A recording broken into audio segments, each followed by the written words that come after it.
It is my desire, almost an obsession. I would have loved to be buried in the sands of the beach of Málaga. Beside the foaming sea, you must bury me. There was a time when non-Roman Catholics were buried in a shameful manner. It was not allowed to bury the deceased during the daylight hours. It had to be done at night, by torchlight. That was before the creation of the English cemetery at the Ravine of the British. In the Nordic countries where deep and dark lakes abound, many a melancholic soul were drawn to their shores, and some disappeared in their fascinating watery depths. I felt a similar, strange force at the Protestant cemetery at Málaga, leading me to understand why a lunatic Englishman took his life so as to be buried there.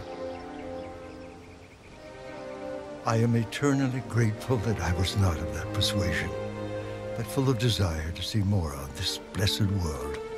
As I walked through it, I felt as if I were in paradise, through the most marvelous of gardens. The hedges were of flowering myrtle, enough to make 1,000 bridal crowns.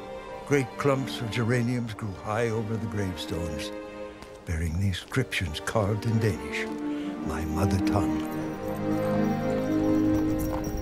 Once, long ago, a Spanish soldier lifted me high in the air and pressed a medal to my lips. I was 3. It was then I knew that I wanted to know Spain.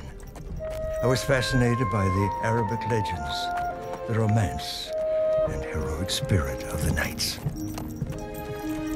That fascination, that driving force, drew me to Málaga in 1862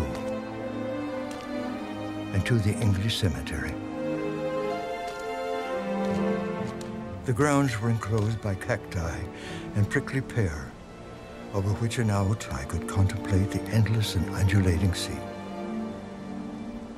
The sea. Now, close your eyes. The sea of my tale, deep, deep and beyond.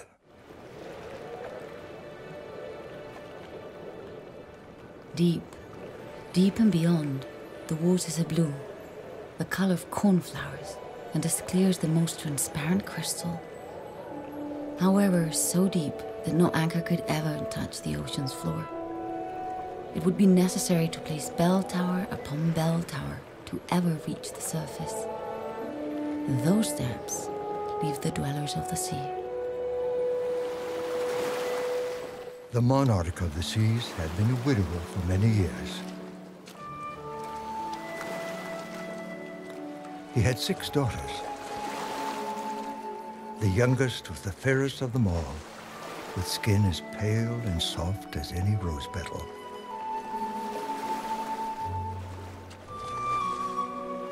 Imagine the most beautiful being born and inhabiting the sea, but willing to sacrifice her aquatic nature for love. Who doesn't search for love, even when it's a chimera? Should I take the plunge? She rescued her handsome prince from certain death, and she could not forget him, nor bear to be separated from him. She had heard of the beauties of the mainland, but to her it remained an undiscovered world. For love, she went to the sorceress of the sea and asked to become human. And in exchange, she offered her beautiful voice. For love, she became mute. She sealed, for the last time, the sand beneath her feet. She turned forever into sea spray. She didn't want to leave him, nor betray him. For love became part of the everlasting immensity of the sea, of the vast void. All humans must eventually die. Their lifespan is briefer than ours.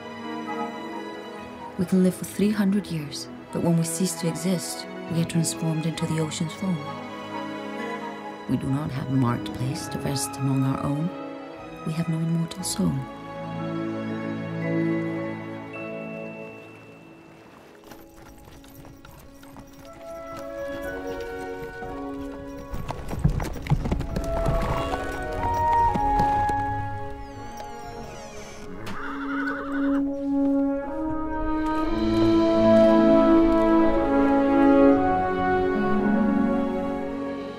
At the foot of the cemetery, a path winds toward the hills.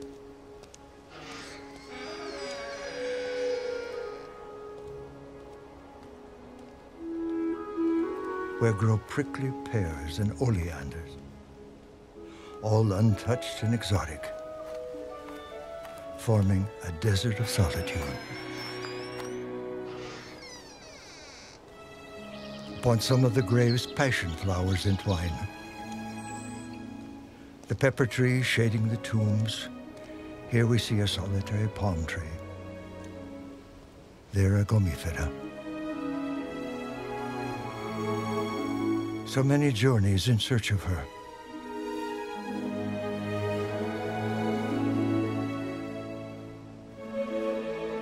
And here she is, my little maiden of the sea. No, not near a fjord. No, it had to be a warmer place, in a tomb covered with seashells that once were collected as gifts for little ones.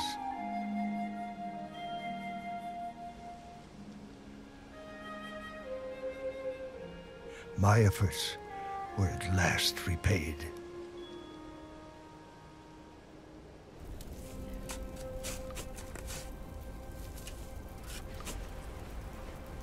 It was an obsession. I would have loved to be buried in the sands of the beach of Málaga, beside the foaming sea, at the Ravine of the British.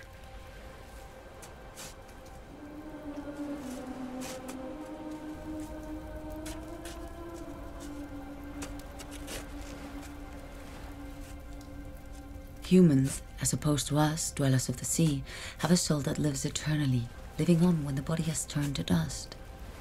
It ascends the invisible air onto the stars.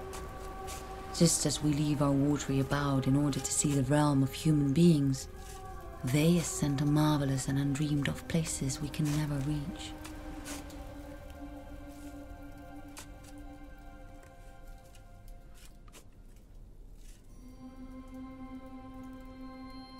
Now, close your eyes. Deep, deep into the sea.